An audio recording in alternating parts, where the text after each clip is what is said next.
15 years. That's how long General Marcus Hale hadn't taken a single step. Once a legend who led soldiers into battle, he was now trapped in a wheelchair, broken, forgotten, and convinced his story was over. But then, a new black soldier walked into his life, and what happened next shocked the entire army. This is the unbelievable true story of how the impossible was made possible. Welcome to BrainFuel, the channel where real stories of courage, hope, and determination come to life. Here, we bring you powerful tales that inspire, motivate, and remind us all that no obstacle is too great to overcome. If you believe in strength, resilience, and the power of never giving up, you're in the right place. 15 years, 15 long years, the great General Marcus Hale had not taken a single step. That single fact alone was enough to make every soldier at the academy pause when his name was mentioned. Marcus Hale wasn't just any man. He was a legend.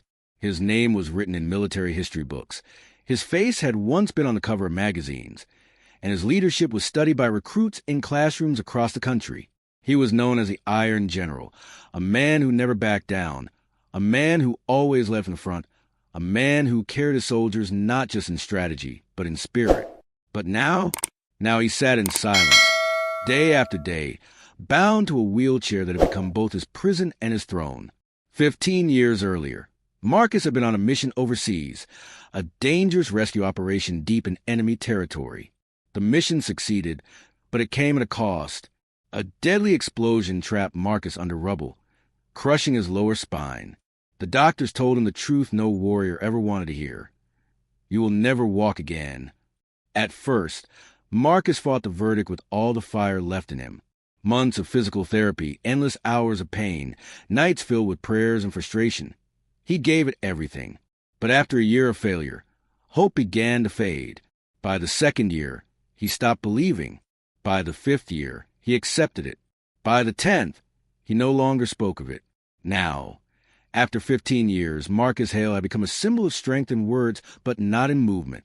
He trained young officers from his chair, gave speeches about courage, and reviewed battle strategies. His mind was still sharp as a blade, but his body betrayed him. To the soldiers who passed him in the academy courtyard, he was a mixture of inspiration and heartbreak. They respected him deeply, but in their eyes was always an unspoken sorrow. This is a man who once ran into fire, now trapped by wheels. And Marcus saw it. He saw it every single day. He noticed how recruits would avoid eye contact too long, afraid to make him feel lesser. He noticed how officers saluted with a little extra pity in their stance. And worst of all, he noticed how, when he was left alone, silence would press against him like an invisible enemy, reminding him of everything he had lost. The general was not just paralyzed in body. He was paralyzed in spirit. But what made his story even more tragic was the contrast between who he had been and who he had become. Before the accident, Marcus Hale was known for never asking a soldier to do something he wouldn't do himself. If there was a wall to climb, he climbed first. If there was a river to cross, he jumped first.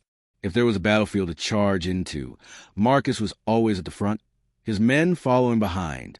That's why they loved him. That's why they trusted him with their lives. But after the injury, he could no longer lead from the front. He had to sit back and watch others march where he once marched. He had to give orders from the sidelines, and though his words still carried weight, deep down he felt like a shadow of the man he once was. Every morning, Marcus wheeled himself to the training ground. He watched recruits running drills, carrying heavy packs, shouting cadences that echoed across the yard. Their boots pounded against the gravel. Their sweat poured like rivers, and their laughter rose when training ended. And every morning, Marcus felt a sharp ache, not in his legs, but in his heart. He remembered the feeling of boots striking the ground, the vibration of running in formation, the rush of adrenaline when climbing ropes, lifting weights, pushing his body past its limits.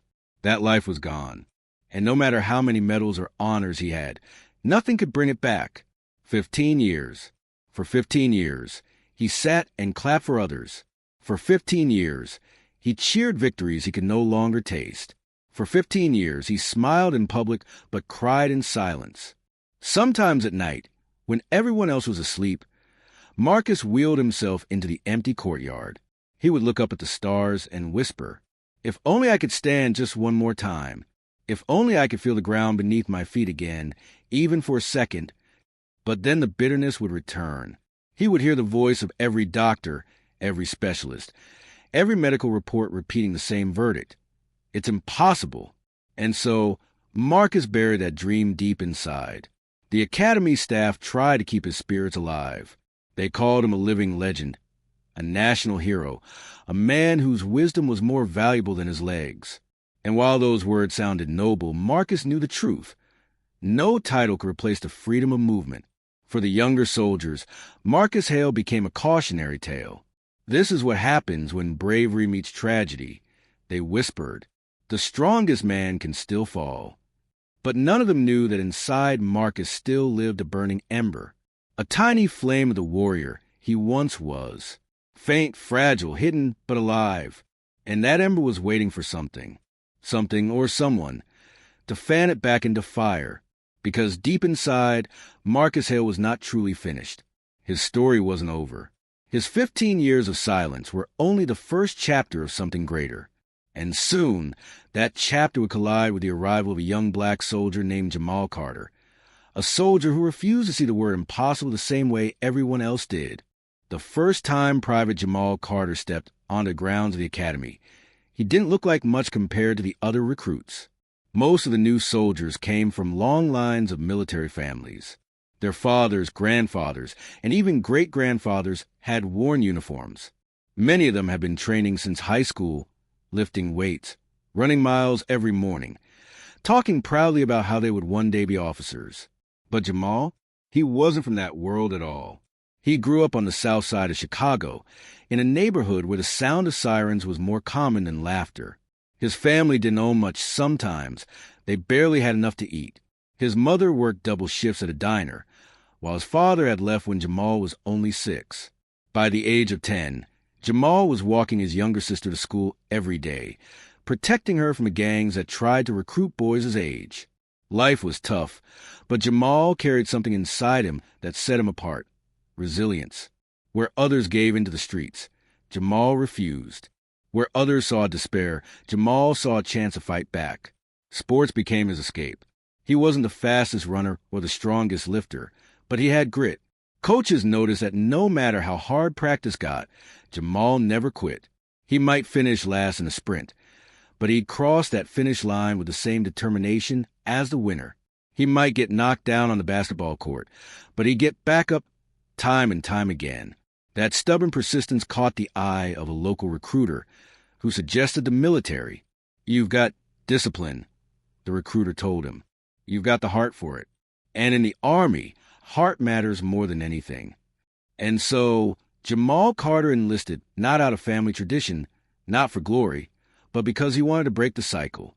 He wanted his younger sister to grow up in a better world. He wanted his mother to rest instead of working endless shifts.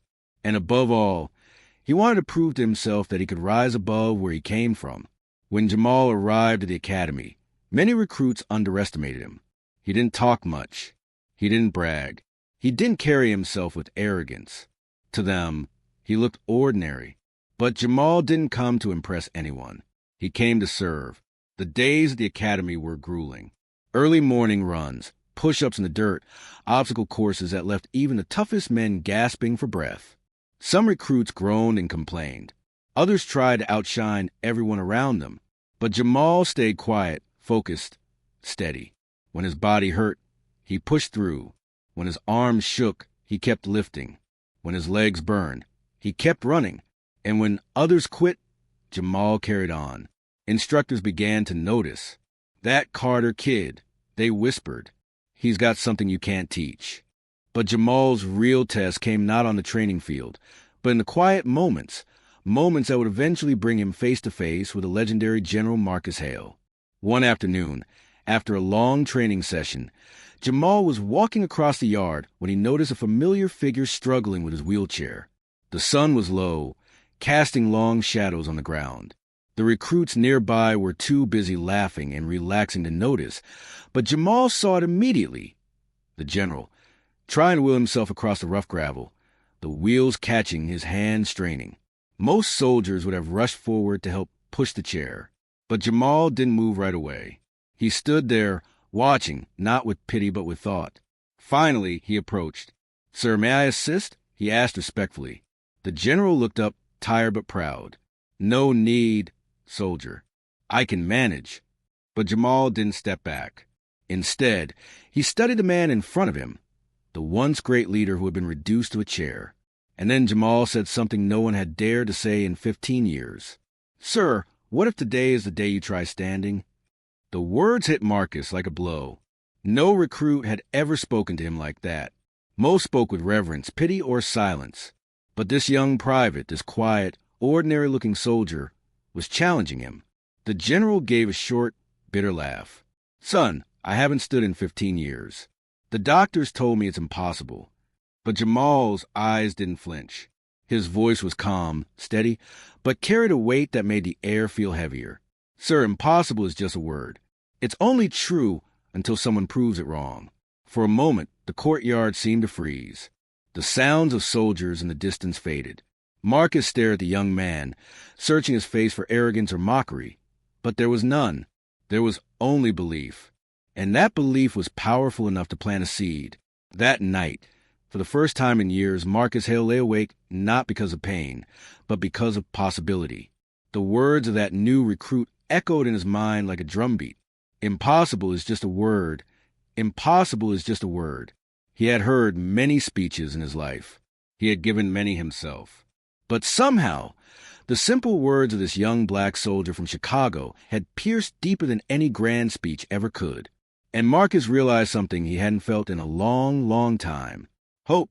The sun was sinking low over the academy courtyard, casting long orange streaks across the gravel. Most of the recruits had already left the training yard, their laughter fading in the distance. The clang of weights, the pounding of boots, and the shouting of instructors had all died down. It was a kind of quiet moment when the academy finally seemed to breathe after a long, punishing day. But one man remained in the yard, General Marcus Hale. He wheeled himself slowly across the uneven ground, his strong arms pushing against the rims of his chair. Every few feet, the wheels snagged on gravel, forcing him to strain harder. His face showed no weakness, at least not outwardly, but inside, the frustration gnawed at him. Once upon a time, his legs had carried him across deserts, mountains, and war zones. Now, they were nothing more than heavy weights, reminders of a life that no longer existed. Marcus gritted his teeth and pushed again, determined not to call for help. He hated being seen as fragile. He hated pity. And if there was one thing he still clung to, it was his pride. That was when he heard footsteps approaching. "Evening, sir," came a voice, steady, respectful. It was Private Jamal Carter. Marcus glanced up, a little surprised. Most recruits wouldn't dare approach him after hours. They usually treated him like a monument. Someone to salute, not someone to disturb. "What are you doing out here, son?" Marcus asked, his tone sharp, testing. "Just finished extra drills, sir," Jamal replied. He hesitated, then added softly, "And I saw you struggling with the gravel." Marcus straightened, his pride flaring. "I don't need assistance. I've been managing this chair for 15 years. Jamal nodded, but instead of backing away like most would, he took a small step closer. "I don't mean to disrespect you, sir, but have you ever thought about standing again?" Marcus froze. His hands gripped the wheels tighter. For a moment, the yard felt silent, as if even the wind had stopped moving. "Standing," Marcus repeated, his voice cold. "Son, I haven't stood in 15 years. The doctors told me it's impossible." Most recruits would have apologized immediately, maybe even turned red with embarrassment. But Jamal didn't flinch. He met the general's gaze directly. "Sir," he said slowly, "impossible is just a word. It's only true until someone proves it wrong." The words landed like a hammer blow. For 15 years, Marcus had heard the same thing over and over again. It's impossible. Doctors, specialists, therapists, they had all repeated it like a curse. Even his closest friends had stopped encouraging him after the first year. But now, here was this young private, barely old enough to shave, standing in front of him with conviction that shook his soul. Marcus's lips curled into a bitter smile. You think it's that simple, do you? That I can just will myself to walk again? You have no idea what it's like to hear your own body betray you. Jamal didn't argue. He just stood there, calm, unwavering. No, sir, I don't know. But I know this. Every day you tell yourself it's impossible, you make it more true. And every day you try, even if you fail, you make it less true. Marcus leaned back in his chair, stunned by the audacity of the boy. Recruits didn't talk to him like this. They either drowned him in pity or worshipped him like a statue. But this one, he was pushing him, challenging him, daring him to fight again. Careful, soldier, Marcus muttered, his tone low but not angry. You're treading on dangerous ground. With respect, sir, Jamal said firmly, maybe dangerous ground is where you belong. You've been a warrior your whole life. Why stop fighting now? Those words cut deeper than Marcus expected. For years, he had told himself he was still fighting, that teaching, advising, and mentoring were his new battles. But deep down, he knew the truth. He hadn't fought in years. He had surrendered. Jamal seemed to sense it. Sir, he continued, softer this time, I don't see a broken man in that chair. I see a leader who still has fight left in him. And I think maybe it's time you proved everyone wrong. Marcus looked away, his jaw tightening. He hated how much the boy's words stirred inside him. Part of him wanted to dismiss it, to wave Jamal off and retreat back to his quarters. But another part, the part that still remembered the thrill of battle, the pride of leading men, the fire of pushing beyond limits, burned at the challenge. That night, long after Jamal had left the yard, Marcus couldn't sleep. He lay awake in his quarters, staring at the ceiling, replaying the conversation over and over. Impossible is just a word. Maybe it's time you proved everyone wrong. It had been 15 years since anyone had dared to speak to him like that. 15 years since anyone had treated him not as a fragile relic, but as a fighter. And for the first time in years, Marcus felt something he thought he had buried forever. Not anger, not sorrow, hope. But hope was dangerous. Hope meant risk, and risk meant pain. Marcus had built his walls high for a reason, because the fall from hope hurt more than anything else. Still, as the night dragged on, the old general couldn't escape the thought, what if the boy is right? What if I've been wrong all these years? What if I tried? It was a question that would change everything. The morning sun rose over the academy, painting the sky in streaks of gold and red. The soldiers gathered for their daily drills, but General Marcus Hale was not in the training yard watching them like usual. Instead, he sat in his quarters, staring at a pair of straps lying on the desk in front of him. They weren't medical equipment. They weren't standard issue. They were crude, handmade pieces Jamal Carter had fashioned from spare training gear. Thick bands reinforced with metal clips, designed to wrap around Marcus's legs and torso. Jamal had brought them the night before, his eyes steady, his voice unshakable. Sir, these might help you balance. They're not perfect, but it's not about the straps. It's about you believing again. Marcus had laughed at first, a bitter, tired laugh. But Jamal hadn't backed down. He stood there like a soldier facing fire, waiting for his general's answer. And now, here Marcus sat, staring at the straps, his heart pounding like it hadn't in years. 15 years of doctors. 15 years of therapists. 15 years of failure. Could this really be any different? Could one stubborn young private succeed where science had failed? He almost pushed the straps aside, almost convinced himself it was foolish. But then Jamal's words echoed in his head. Impossible is just a word until someone proves it wrong. And for the first time in a long time, Marcus wanted to prove it wrong. Later that day, the courtyard was nearly empty. Only Jamal stood waiting, a determined fire in his eyes. When Marcus wheeled himself out, Jamal saluted sharply. Ready, sir? Marcus stared at him. No, but let's do it anyway. Jamal grinned. That's the spirit. With careful hands, Jamal helped Marcus strap the makeshift supports around his waist and thighs. The leather dug into his skin, tight and uncomfortable, but Marcus didn't complain. He had endured worse pain in battle. Jamal positioned himself beside him. We'll take it slow. One step. Just one. Marcus gripped the parallel bars Jamal had set up using training equipment. His arms trembled slightly as he braced himself. The straps held firm, pressing against muscles that hadn't carried weight in over a decade. Fear surged through him. What if I fall? What if my body gives out? What if this is just another humiliation? But then he looked at Jamal. The young soldier's expression wasn't pity. It was faith. Pure, unshakable faith. Marcus took a deep breath and pushed. At first, nothing happened. His legs felt like dead weight, anchors chained his soul. But then, slowly, painfully, his body shifted upward. His knees locked, his torso shook, his arms strained, and then he was standing. For the first time in 15 years, Marcus Hale was on his feet. Sweat poured down his face, but his eyes widened in disbelief.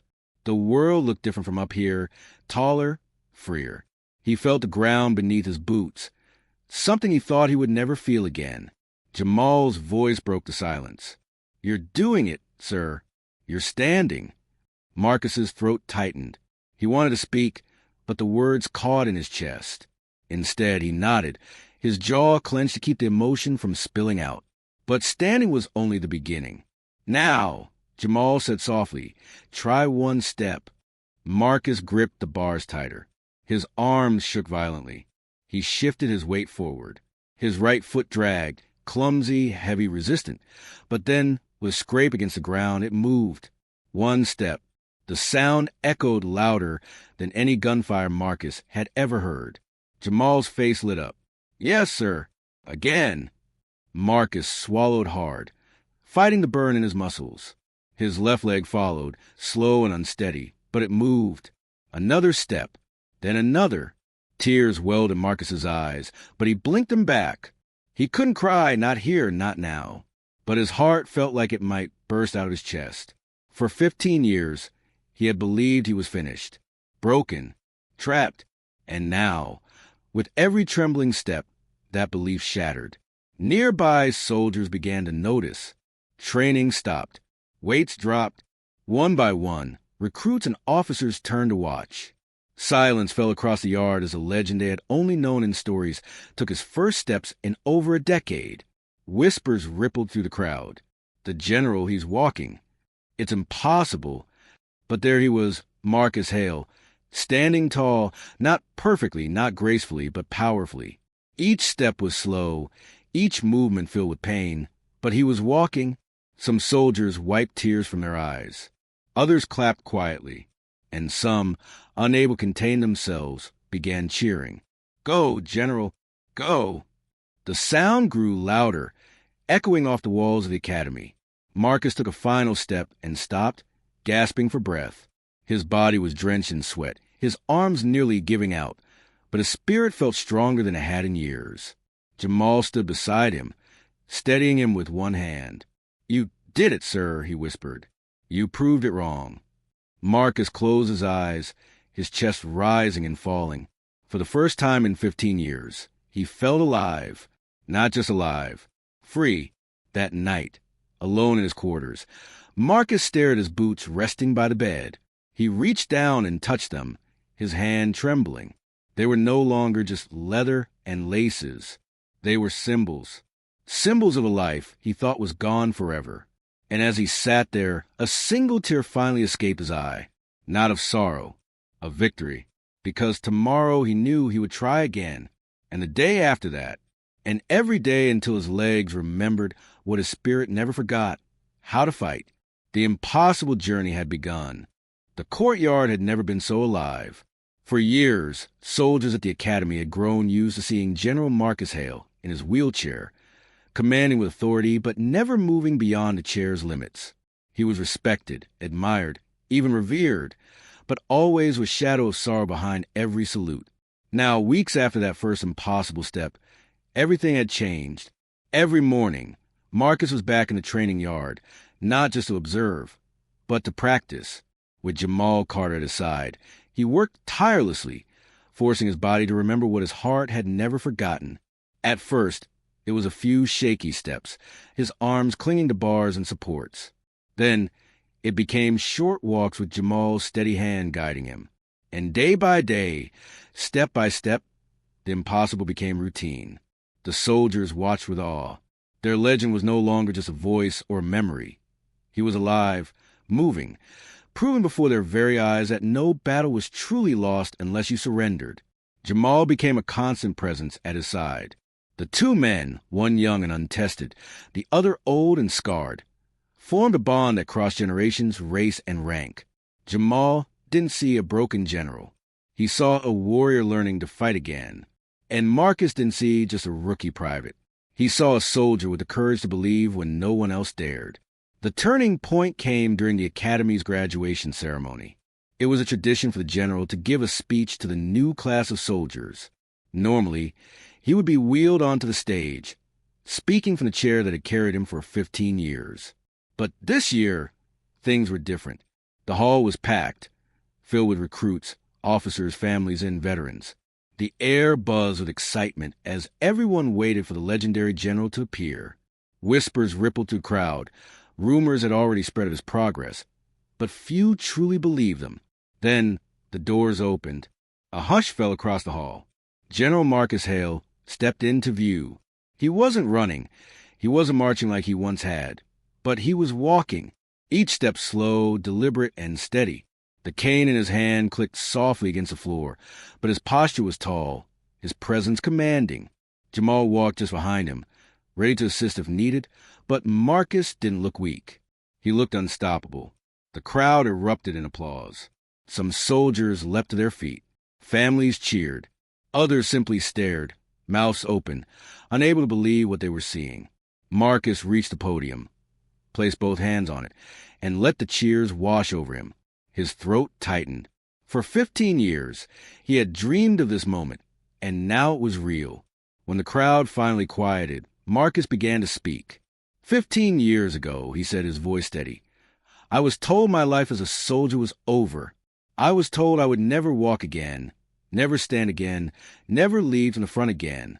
And for a long time, I believed that. He paused, scanning the sea of young faces staring up at him. But then a soldier came to me, not with pity, not with sympathy, but with belief. A belief stronger than science, stronger than pain, stronger than fear. He looked me in the eye and told me something I'll never forget. Impossible is just a word until someone proves it wrong. The crowd murmured. Jamal, standing proudly in the front row, felt his chest swell. Marcus continued. Today, I stand here not because of doctors, not because of chance, but because a young man refused to let me surrender. He reminded me of what it means to fight, to keep going even when the world tells you it's over. And I want every soldier here to remember this. Strength isn't just in your muscles or your weapons. Strength is in your heart. It's in your belief. And as long as you refuse to quit, you are never truly defeated. The hall shook with applause, louder than ever before. Some recruits wiped tears from their eyes. Others saluted sharply, their faces lit with pride. Marcus turned, extended his hand, and motioned for Jamal to step onto the stage. This soldier, Marcus declared, his voice rising, taught me to fight again. He may wear the rank of private, but to me, he is proof that leadership is not about stripes or stars. It's about courage. Remember his name, because he represents what every soldier should strive to be. Private Jamal Carter. The applause turned into a roar. Jamal, caught off guard, stepped onto the stage, his face red but his eyes shining. Marcus placed a firm hand on his shoulder. Sometimes, Marcus said, his voice softening, the bravest battles aren't fought with guns or tanks. They're fought here. He tapped his chest, and here, he tapped his temple. And this young man helped me win a battle I thought was lost forever. Jamal saluted the general, but Marcus shook his head and embraced him instead. The crowd roared even louder. From that day on, the story of General Hale's return spread far beyond the academy. Newspapers ran headlines. Veterans shared the tale in hushed admiration. Young recruits arrived inspired not just by the general's past, but by his present, a man who defied the impossible because someone believed in him. And Jamal? He became more than just a private. He became a symbol of the power of faith, courage, and persistence. Soldiers sought him out for advice, drawn not by his rank, but by his spirit. He was proof that greatness wasn't about where you came from. It was about what you carried inside. Together, the two men became living legends. One, a general who refused to stay broken. The other, a soldier who proved that belief could change history. Their legacy was not written in medals or victories on battlefields. It was written in hearts, in every soldier who whispered to themselves on long nights of doubt, "Impossible is just a word." And so, General Marcus Hale and Private Jamal Carter walked forward, not just as soldier and recruit, but as proof that when faith meets courage, the impossible falls.